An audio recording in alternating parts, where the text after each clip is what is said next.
Thought I fell asleep. I just make it sure. Ready? Ready? I'm a freshman in college, and I'm late for track practice. So as I frenetically dash out the door of my dorm room, I realize I have left my Vaseline in the car. You see, I'm a long-distance runner, and I chafe underneath my arms. So if I don't lube up before a long run, well, then I'm in for a long run. But I got enough time, so I make a mad dash for my car. The problem is, it's summertime in Houston, so it's hot. I mean, Africa hot.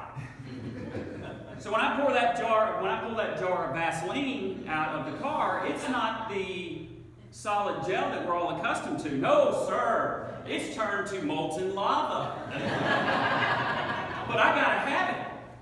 So, as I always do, I stick my fingers in to swipe some on. I raise my arm to put some on, but this time, because it's molten lava, I pour the Vaseline over the top of my head.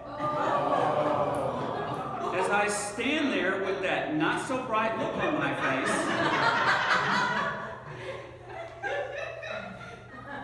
I can't help but think to myself, wherever I go, there I am. Mr. Toastmaster, fellow Toastmasters, and guests.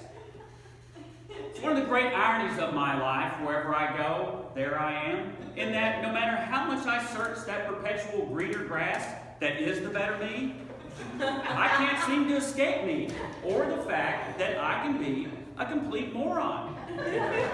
So therefore, I've not always been altogether comfortable in my own skin.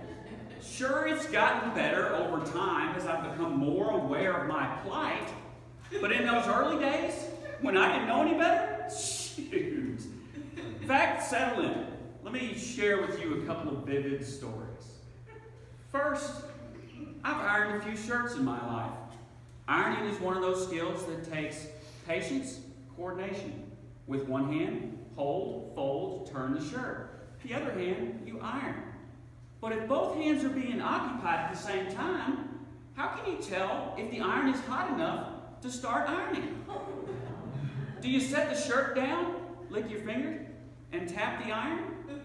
No, of course not. Amateurs. The way you test to see if the iron is hot enough yet is you hold it close to your face. Genius, I tell you. Pure, unadulterated genius. It's genius until 2 days before I'm to get married, I'm ironing a shirt and the inevitable finally happens.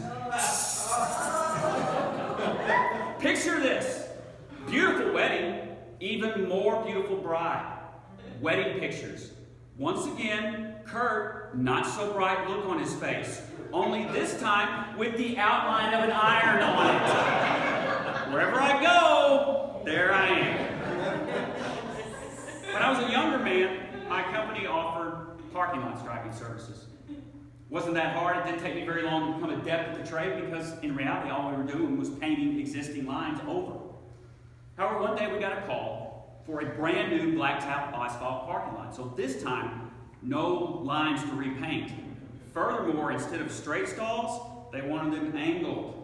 Now, I hadn't done this before, but I thought, how hard can it be? So when I arrived, took out my chalk line, chalked out my center stripe, then my starting edge stripe. I angled my line from the top, chalked out my individual spaces. Mission accomplished. Painted the entire lot. As I stood there and minded my handiwork, something just didn't seem right. Now, by law, parking spaces are 8 feet wide. But because I had measured from the top and then angled my line, I had mathematically cut a foot off of each and every space. I only had 7-foot spaces. Undeterred, frenetically, I drove to Sherwin-Williams, bought enough black paint to now black out all the painting I had just done, and enough yellow to now stripe the lot again. When I returned to the job site, this time, I start from the bottom of my starting edge stripe, angle my line over, mark my spaces, paint the entire lot again, mission accomplished again. Or so I thought. Even though I had started at the bottom this time, I had made the exact same mistake again, only in reverse, and I had painted 7-foot spaces again. Back to Sherman-Williams, more paint. The third time I painted that lot that day, I got it right. Wherever I go, there I am. Which leads me to where I am today. Over my lifetime, I've come to learn a number of things about myself. First, I've realized that I should never own a taser. See, I know me, and I know eventually I'm going to get curious. And I'm going to think, I wonder what a taser feels like. And then, well, you know.